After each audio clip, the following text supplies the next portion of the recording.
नमस्कार, जय श्रीराम. मी गुरुजी कौस्तुभ जोशी, हर शनिवार राम के नाम मार्गदर्शन.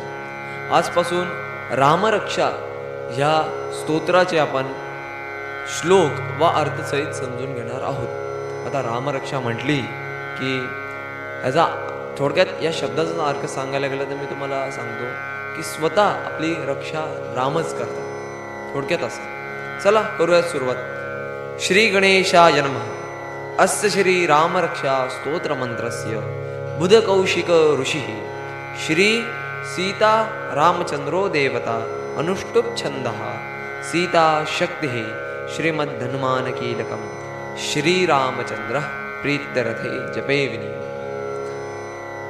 अस्य श्री रामरक्षा स्तोत्र मंत्रस्य म्हणजे ही आता रामरक्षा स्तोत्र आहे. हे जे आता आपण मंत्र सुरू करणार आहोत. बुधकौशिक ऋषी याचा अर्थ असा, या रामरक्षेला लिहिणारे बुधकौशिक ऋषी आहेत.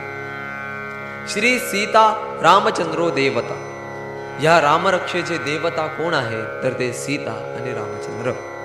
अनुष्टुप छंद ह्याच्यात छंद हा म्हणजे काय तर प्रभू श्री रामचंद्रांचे ह्याच्यात अनुष्टुप म्हणजे काय अगणित कौतुक केलेले आहे. सीता शक्ती जी आपण स्त्रीची शक्ती बोलतो त्यामुळे इथं बोललं गेलेलं आहे. सीता शक्ती श्रीमद हनुमान कीलकम. श्रीमद हनुमान म्हणजे हनुमान हे जे कीलक आहे. श्री रामचंद्र प्रीत्यर्थे जपे विनियोग. ह्याच्यामध्ये जे जे रामांचे आपण बोलायला गेले तर नाव येणार आहेत ते जे आपण जप करायला सुरुवात करू. चला. अथ ध्यानम ध्याये दाजानुबाहुं ऋतशरधनुषं पद्यपद्मासनस्थं पीतं वासो वसानं नवकमलदलस्पर्धिनेत्रं प्रसन्नं वामाङ्कारोढसीता मुखकमलमिलल्लोचनं नीरदाभं नानालङ्कारदीप्तं ददतमुरजटा मंडलम रामचंद्रम. त्याचा श्लोकाचा अर्थ. ध्यान लावा, डोळे मिटा.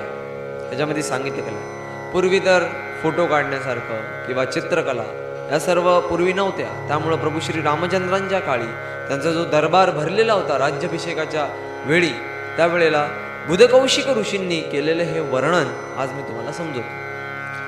अथ ध्यानम, ध्यान लावून बसा. ध्याये दाजानुबाहुं धृतशरधनुषं पद्यपद्मासनस्थं. त्यांचं ध्यान समोर आहे प्रजेकडं, प्रभू श्री रामचंद्रांचं. त्यांच्या उजवा पाय खाली आहे, डावा पाय त्यांच्या उजव्या पायावर आहे व त्यांच्या डाव्या पायाच्या मांडीमध्ये श्री सीता माता बसलेली आहे. पीता वासो वसानम नवकमल दल स्पर्धी नेत्रम प्रसन्न. त्यांचं मुखकमल म्हणजे त्यांचं जे मुख आहे ते कमलासारखं एकदम कोमल आणि सुंदर आहे. त्यांचे जे नेत्र आहे ते सुद्धा कमळाची जी एक पाकळी असते त्याच्यासारखे एकदम सुंदर आहे. वामांकारोड सीता मुखकमल लोचनम नीरदाभम नानालंकार दीप्तम ददतमुरजटा मंडलम रामचंद्र. त्यांनी नाना अलंकार घातलेले आहेत. त्यांचं आणि श्री सीता मातेंचं एकामेकाकडे प्रेमाने मुखकमल होत आहे. अशी श्री रामचंद्रांचं हे दरबार भरलेलं आहे. धन्यवाद. जय श्रीराम.